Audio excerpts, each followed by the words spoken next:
It's a bubblicious Maller monologue. Now, the bubble ended just a couple of months ago.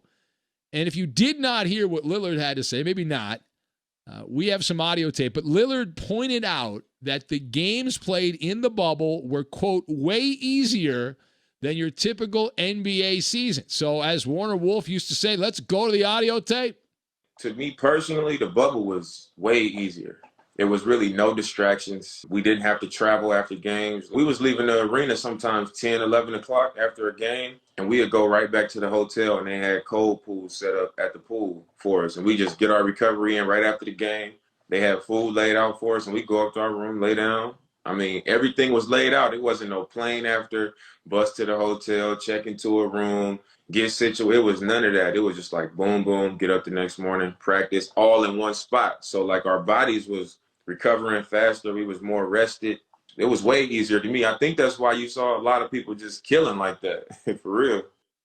Hey, well, they were killing for a while. The Clippers were anyway. Anyway, so Lillard explained that having everything, as you heard there, so close was great. It was much easier than the usual daily grind of the NBA. So let us discuss the NBA season, planes, trains, and automobiles. So the question, are you buying or selling Damian Lillard and his take on the bubble life, a life that he lived? Now, on the Maller stock rating, this is rated by, but the B-U-Y kind. You buy it. You buy this stuff. So let's begin with the fact that it is refreshing. That is the adjective that I will use. Refreshing to hear an NBA superstar take a sideways step away from the establishment of stars here. There's a certain pecking order of stars, and they've decided, many of the NBA players, to embellish the bubble and how difficult it was. And what Damian Lillard is doing is essentially saying, hey, I'm going to go out there and speak the truth, and I'm going to get crap for it, but who cares? Right? He's going against the group think of the bubble. And I understand that in the matrix of social media, there is no room for uniqueness of thought. You're supposed to be a sheep, or you get slaughtered, right? You get slaughtered. Now, Dame Lillard, he gave some valid and well-reasoned thoughts on the bubble in that soundbite we played. And he had more to say than that. But really what this qualifies for me is it's rare and appropriate, right? It's rare that someone who's a superstar would go against the narrative. Why would you do that? But it is appropriate, right? All that, makes you unpopular. So move over, by the way, Woj and Shams.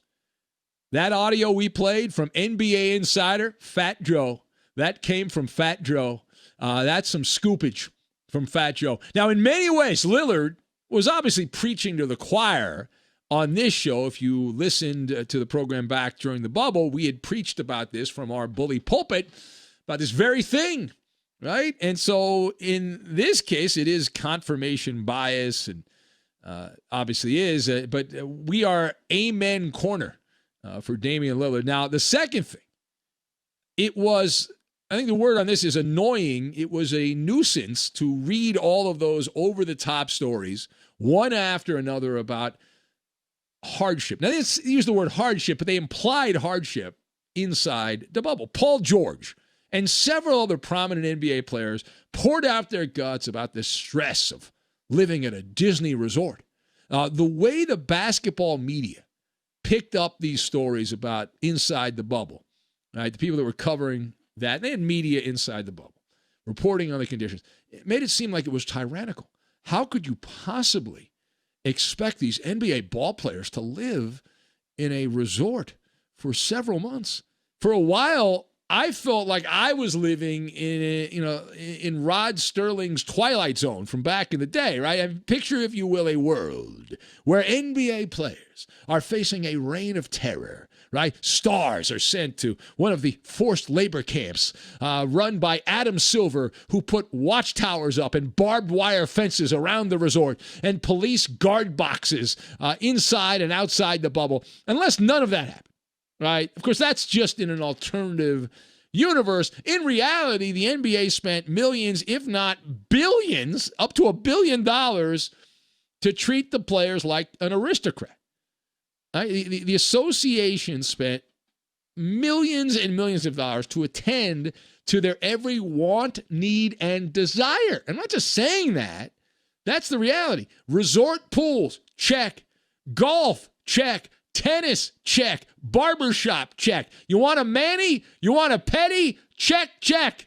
How about 24-hour VIP concierge? Check.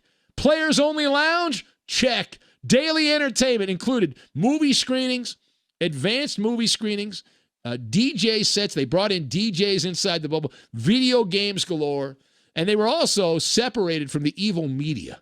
No travel, as Damian Lillard refers to, and no unwashed fans with boo. No boos. Right? Those are the facts. They're verifiable. You can look them up yourself. They're indisputable. Those are all things that were inside the bubble. And so many of these guys were complaining and lamenting how difficult it was. And finally, Damian Lillard came out and said, no, it was not. All right, final point. So good job by Damian Lillard for pointing out when other people would not, that this was not misery. This was not maltreatment of NBA players. Nobody in the association was roughing it. Damian Lillard, I put a sticker next to his name is what I do. You get an extra sticker because the real loser in these comments, you know who it is? LeBron James. That's right. LeBron James. After the Lakers won their little Mickey Mouse ring, he laid it on thick. Right? You remember, LeBron paid a visit to the Church of Victimhood, as he often does, and he talked about what a huge challenge it was to be in Orlando, and he had the chutzpah to kvetch about his lot in life, and of course, what he did, we used this analogy before, but it's appropriate. It's like farming. He milked the cow. Yeah. In this case, it was milking clout from lemmings who have no critical thinking and worship LeBron. These people are called Pavlov's dogs, hardwired to support whatever Burger King James wants. And now Damian Lillard has come flying down like a professional wrestler from the top rope, body slamming LeBron with his version of events. Now, the others who pulled the short straw in this story. Now, LeBron's obviously the big loser because he won the championship and then lamented how difficult it was and a huge challenge and all this stuff. The others who pulled the short straw are the scribes.